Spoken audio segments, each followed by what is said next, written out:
Halo,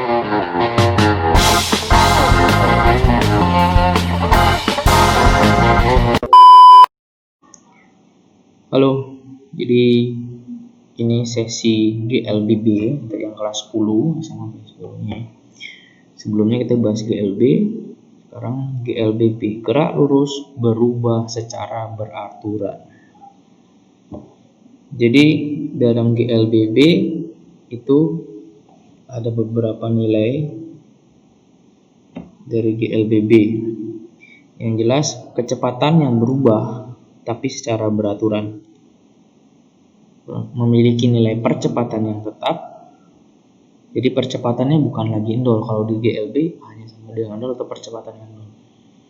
Jadi contoh-contoh gerak yang berubah kecepatannya secara beraturan, benda yang jatuh bebas.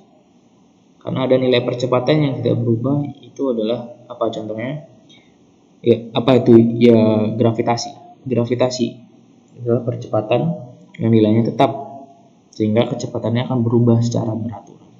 Itu adalah contoh yang paling gampang dicari. Contoh lainnya juga, itu kan kalau jatuh ke bawah dipercepat. Kalau misalnya geraknya kita lempar ke atas, itu diperlambat dengan mendapat perlambatan berupa gravitasi pula. Salah satu contoh yang paling gampang kita lihat di sana, adanya percepatan yang nilainya tetap. Kalau percepatan lain biasanya nggak selalu tetap, pasti sedikit berubah-ubah kan. Kadang-kadang tambah, kadang dikurangi. Contohnya ya sedang berkendara, bagaimana menginjak gasnya atau remnya. Kalau gasnya kan makin cepat, kalau remnya biar makin pelan. Itu contohnya. Contohnya juga ada kalau benda menggelindingnya. Kalian melempar benda di atas lantai, bendanya menggelinding, dia juga akan mendapat perlambatan yang sama kalau lantainya sama, homogen gitu. Jadi juga mendapat perlambatan. Makin lama makin lambat sehingga akhirnya berhenti. Jadi geraknya berubah di segi kecepatan tapi secara beraturan. Banyak contoh-contoh lainnya. Nah, sekarang di sini kita akan spesifik bagaimana kita menggunakan rumus-rumusnya untuk analisa di perhitungannya. Itu seperti apa? Oke, rumus dasar GLBB. Yang jelas benda yang nilai kecepatannya berubah secara beraturan. Di sini kita masih gunakan rumusnya, mungkin untuk grafiknya di video berikutnya, di sesi berikutnya. Oke, pertama kita akan mengenal yang namanya percepatan. Jadi percepatannya bukan lagi nol. Di sini ada percepatannya tetap. Dengan nilai percepatan bisa dihitung delta V per delta T. Perubahan kecepatan per perubahan waktu. Jadi kecepatan yang berubah per perubahan waktu. Jadi Vt min V 0 per T time T dikurang T 0. Jadi kecepatan saat T berapa dikurang kecepatan nolnya, itu maksudnya awal kita hitung. Ya, itu dia. V0 ada, Vt ada, A apa, S dan T. Nah, 3 rumus. 1, 2, 3. Inilah yang akan terus digunakan untuk perhitungan fisika, baik itu di GLBB bahkan di materi-materi yang lainnya. 3 ini yang sangat penting. Jadi ada yang pertama Vt sama dengan V0 plus A kali T, ini kali ya. Untuk hitung S, V0 kali T plus setengah AT kuadrat. Di sini yang terakhir Vt kuadrat sama dengan V0 kuadrat plus 2AS. Gampang kok cara ngingetnya. Kalau sering pakai berarti pasti langsung ingat lah. Jadi udah di luar kepala gitu misalnya. Nah, bagaimana kita menggunakan rumus yang mana nanti kita gunakan? Apakah rumus 1, 2, dan 3? Tergantung yang diketahui. Itu yang paling simpel, bagaimana kita menggunakan rumus ini. Tergantung nanti yang diketahui apa gitu. Yang ditanyakan apa. Jadi kita mengetahui apa yang kita mau ketahui dari apa yang kita miliki, apa yang kita ketahui. Jadi yang ditanya apa, kita mau tahu apa yang ditanya, harus kita bisa mengolah yang diketahui itu dengan masukkan ke rumus yang mana yang paling tepat. Oke, jadi sebenarnya 3 rumus itu saling terkait. Nah, di sinilah kita belajar supaya bisa langsung pakai yang mana gitu. Di sini semua rumus ada A-nya. Rumus pertama nggak ada S. Ada T, ada A. Rumus kedua S-nya ada, T-nya ada. Nggak ada VT. A-nya selalu ada. Bagian bawah ada VT, ada V0, ada A, ada S, nggak ada T. Jadi ketiga rumus ini memang kita perlu cari adalah percepatan. Jadi nilai percepatannya harus kita ketahui terlebih dahulu memang. Nah, tapi masing-masing rumus ini ada yang tidak diketahui. Jadi tergantung mana yang kita ketahui, mana yang kita cari, pakai yang itu. Nah, plus di sini kan ada plusnya kan, plus berarti dia dipercepat, minus nanti diperlambat. Ya itu karena berpengaruh ke nilai A di sini kan.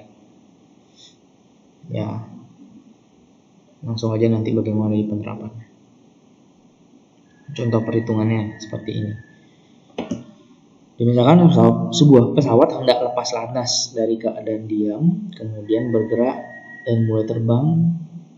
Jadi mulai dari lepas landas kan di landasan dulu, tiba-tiba mulai pesawatnya terangkat atau terbang. Jadi pas terangkat itu kecepatannya 40 meter per second. Seandainya panjang lintasan atau landasannya itu 400 meter sampai dia terbang, berapa percepatan pesawat supaya pas di lintasan 400 meter, nggak lewat nanti nabrak ya. Dan berapa lama pesawat pada lantasan hingga dia mulai terbang. Jadi dia mulai gerak sampai dia mulai terangkat itu lamanya waktunya berapa.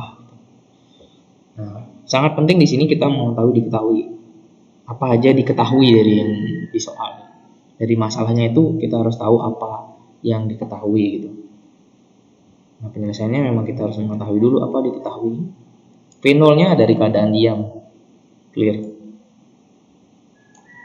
Dari keadaan diam. Kemudian apa? VT. Jadi dia mulai terbangnya kecepatan 40. Misalnya, kemudian ada S, panjang lintasan 400 meter. Cukup 3. Nah, disinilah kita bagaimana menggunakan ketiga rumus itu. Yang tanya A, tanya T. Sudah pasti A kita harus cari tahu terlebih dahulu karena dari ketiga rumus itu semua ada A. Ini ketahui, saya copy, tinggal kita pilih dari rumus ini. Kita mau nanya A sama T. Adanya apa? V0, VT sama S. Nggak ada T di sini. Otomatis kita nggak bisa pakai rumus 1 dan 2. Kita pakai rumus ketiga untuk cari A. Masukkan angkanya 40 kuadrat, V0 yang 2 kuadrat tambah 2 kali A kali 400 S 400. Oke. 40 kuadrat 1600 2 kali 400 800 A. Sehingga A sama dengan 2 meter per second kuadrat. Dapat A. Dipercepat. Ya kan? Nah, dari A kita mau cari apa? Cari T. Bisa aja kita udah punya A, V0, VT, S, kita cari T. Kita pilih dari kedua rumus ini. Yang ada T-nya kan memang dua rumus ini. Nah, saran saya kita tidak menggunakan yang kedua karena di sini ada T kuadrat supaya lebih gampang hitung, langsung aja pakai yang pertama. Jadi yang keduanya ada T kuadrat supaya tidak ada penjabaran lagi, apalagi pakai rumus ABC kalau tidak angkanya kan. Langsung pakai rumus pertama. Kita cari T. VT-nya 40, V0-nya 0, A-nya sudah kita dapat 2 di sini kan. Nah, kita langsung cari T. Jadi 2T, 40 sama dengan 2T. T sama dengan 40 bagi 2 ya 20 sekon. Cepatlah waktunya, 20 detik. Itu permisalan contohnya. Contoh yang lain, seorang pengendara motor kecepatan 20 nih, misalnya 20 meter per second itu 72 km per jam. Melihat penyeberang jalan pada jarak 100 meter di depannya. Dia langsung injak rem. Anggapannya langsung injak rem, nggak ada waktu mikirnya, langsung diinjak di 100 meter itu. Jika pengereman yang dilakukan menghasilkan perlambatan, jadi titik perlambatan, apakah dia akan menabrak? Pertanyaannya nabrak nggak? Berapa lama dia sampai dia berhenti sejak dia ngerem? Jadi kita tulis dulu diketahuinya. V0-nya 20 meter per second, VT-nya ya sampai dia berhenti kan, jadi sampai berhenti ya udah VT-nya sama dengan 0. Kemudian ada perlambatan, ini perlambatan otomatis A-nya nanti nilai negatif. Kemudian ada jaraknya. Nah, ini jarak 100 meter ini kita tidak gunakan ke dalam sini, diketahui sini S. Karena belum tentu dia bisa berhenti di 100 meter. Dia melihatnya di 100 meter, tapi dengan perlambatan 2,5 meter per second kuadrat, apakah dia berhenti di 100 meter? Mungkin kurang, mungkin lebih. Jadi mungkin kurang, mungkin lebih. Jadi S lah yang pertama kita hitung untuk menjawab pertanyaan apakah dia akan menabrak. Setelah itu baru kita cari berapa lama. Oke. Caranya sama, diketahui VT, V0 dan A. A-nya nilainya negatif ya. A-nya boleh nilai negatif atau nanti di sini di rumusnya jadi negatif. Boleh. Oke. Dari sini kita cari apa namanya? Karena yang tanya S dulu apakah dia nabrak, ya udah kita pakai yang ketiga aja, nggak ada T-nya kan, pakai yang ketiga. Seandainya kita cari T dulu bisa, kita pakai rumus pertama, baru kita cari S pakai rumus kedua. Boleh. Nah, kita coba dulu cari S-nya langsung. PT kuadrat sama dengan V0 kuadrat tambah 2S. PT-nya 0, V0-nya adalah 20 kuadrat. Nah, sekarang kita jadi minus di sini. Karena di rem kan, diperlambat. Sudah kita masukin A-nya, di sini jadi juga minus jadinya. Yang tadinya plus, nilai A-nya negatif, jadi minus di sini. 2 kali A-nya 2,5 kali S. Ini pindah ke kiri, jadinya 5S sama dengan 400. Di S sama dengan 80 meter. Jelas. Jadi dia ketika dia mulai ngerem sampai dia berhenti, ternyata dia hanya membutuhkan jarak 80 meter, otomatis tidak menabrak karena jaraknya 100 meter. Oh, lebih jauh lagi, 20 meter tuh lumayan jauh. Tapi cukup berhati-hati. Dapat S-nya 80 meter, nyari sekarang waktunya berapa? Udah gampang sekarang.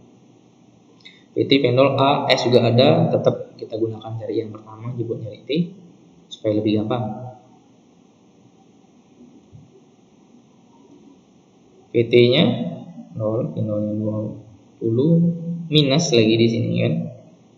2,5 T, A-nya 2,5. Pindah kiri 2,5 T sama dengan 20. Jadi T sama dengan 8 second. Jadi sampai dia ketika dia mulai ngerem mendapat perlambatan sampai berhenti itu 8 detik. Boleh nggak kita cari T dulu baru kita masukin ke rumus S ini? Boleh. Ini contoh perhitungannya, kita cari T dulu misalnya, baru kita cari S-nya di sini. S. Ini kan P0-nya 20, T-nya dapat 8, minus setengah, kan, setengah kali A-nya 2,5 kali 8 kuadrat. Ini udah di sini 160. Ini hasilnya 80, hasilnya juga 80 meter. 60 minus 80 ya, 80 meter. Jadi ini sama. Jadi rumusnya bisa digunakan, tergantung mana yang lebih dahulu. Boleh aja, asalkan kalau mau nyari T, sebaiknya pilihan terakhirnya adalah kita gunakan rumus kedua kalau mau ngitung T. Sisanya hanya bebas-bebas saja. Sekarang kita bahas tentang gerak vertikal ke atas dan gerak jatuh bebas. Kalau seandainya kita melempar benda, mukul bola gitu, lempar ke atas, nggak mungkin dia sampai nggak jatuh lagi, pasti balik lagi. Dia akan mencapai sebuah ketinggian maksimum namanya. Contohnya seperti ini. Ada benda nanti yang anggapannya nempel di lantai, dipukul ke atas, tepat vertikal ke atas. Nah, karena di sini ada gravitasi arahnya ke bawah, otomatis dia nggak bisa sampai terus ke atas, pasti dia melambat sampai dia mencapai ketinggian maksimum dengan nilai kecepatan di saat ketinggian maksimum itu sama dengan 0. Kecepatannya habis, jadi dari punya V0 sampai ke atas kecepatannya habis. Karena kecepatan habis, otomatis karena gravitasi jatuh lagi. Nah, di sini kita bisa menghitung berapa H maksimumnya sampai dia kecepatannya habis. Kita bisa mengubah karena percepatannya berubah gravitasi, jadi rumusnya tinggal jadi Kalau ke atas kan jadi minus ya. Langsung aja kita pakai minus di sini, min G kali T. Ya VT-nya sama, vendornya sama, A-nya jadi G. Sama S. S-nya ya udah jadi H. Ini vendor sama, T sama, cuman A. Di sini kita pakai minus karena gerak ke atas kan, gravitasinya ke bawah, bendanya ke atas. Otomatis ya berlawanan dong. Berarti dia minus juga, minus setengah GT kuadrat. Ini jadinya GH. S jadi H, H jadi G, gitu aja simpelnya. Nah, sekarang kita bahas kalau kebalikannya. Dari atas, V awalnya misalnya dia bendanya nggak punya kecepatan awal, jatuh aja bebas. Berarti V awalnya 0. Turun, dia tetap bisa ada nilai H. Kita gunakan rumusnya lagi sama. Nah, langsung di sini plus. Kalaupun di sini ada kecepatan awal boleh ya boleh. Nanti tinggal ditulis V0-nya berapa. Misalnya dilempar ke bawah, kan ada nilai kecepatan awal. Nah, masalahnya di sini karena dia searah dengan gravitasi, otomatis plus di sini. Makin lama makin cepat kalau ke bawah, ya kan? Kalau ke atas makin lama makin lambat. Jadi di sini kalau dia ke bawah ya udah plus seperti itu. Plus GT plus setengah GT kuadrat plus 2G. Nah, ada satu yang menarik. Kalau misalnya kalian melempar benda ke atas, naik, terus bendanya turun, ternyata waktunya sama. Karena hanya pengaruh gravitasi yang nilainya besarnya sama, T naik itu sama dengan T turun. Jadi waktu benda kalian lempar ke atas, misalnya 2 detik, turunnya juga 2 detik. Oke, ini contoh. Bola dipukul vertikal ke atas dengan kecepatan awal 40 meter per second. Jadi punya kecepatan awal bisa naik. Gravitasinya 10 meter per second kuadrat misalnya. Berapa ketinggian maksimum yang dicapai? Berapa lama bola di udara? Oke, dari sini kita tulis ketahuinya udah dapat ya, kecepatan awal 40, gravitasi 10. Berapa ketinggian maksimumnya? T, berapa lama bola di udara? Otomatis kalau di udara kan ketika dia lepas dari lantai, naik dan turun lagi. Jadi double. Naik dan turun T-nya. Nah, dari contoh soal ini, kita balik diketahui, udah kita tinggal copy tadi. Pas dia naik, gravitasinya kan ke bawah. V sama dengan 0. Kita gunakan rumus ke 3. Udah ada VT-nya, ada V0-nya. Kita kan belum tahu T, ya udah rumus ketiga. Maka kita dapat rumus ketiga. Kita masukin lagi anggapannya VT-nya yang di sini 0, V0-nya 40 tadi ini kan. Minus 2GH. Maka nilai H sama dengan 60 meter. Ya kan, 20H 1600, H sama 80 meter, jadi ini 80 meter. Sekarang kita cari T sampai di ketinggian tertinggi. Balik lagi kita gunakan pertama aja. Dapat T-nya, ya VT-nya 0, kecepatan awal 40, G-nya 10, otomatis T-nya sama dengan, ya udah tinggal 0 dibagi 10, 40 per 10 yang 4 detik. Boleh nggak cari T dulu, kemudian cari H maksimum? Boleh.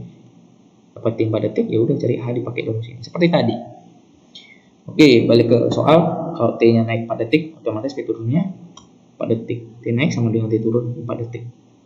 Berarti berapa lama benda di udara? Otomatis 8 detik. Naik 4 turun 4, ya udah totalnya 8 detik. Itu contohnya.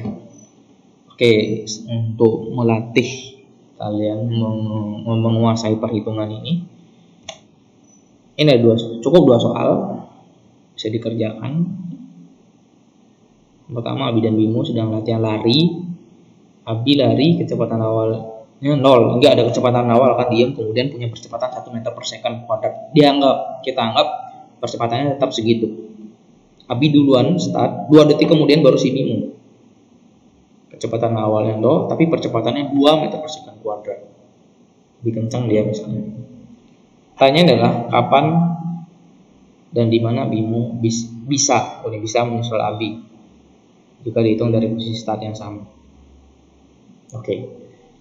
Saya ingatkan kembali di materi sebelumnya di GLB itu kan ada misalnya ada cita mengejar anjing.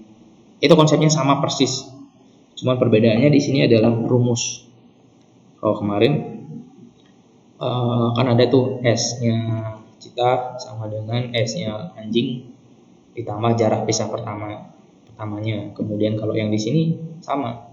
Jadi setelah 2 detik itu si Abi udah di depannya BIMO berapa meter. Itulah jarak pisahnya. Baru kalian gunakan S yang tadi.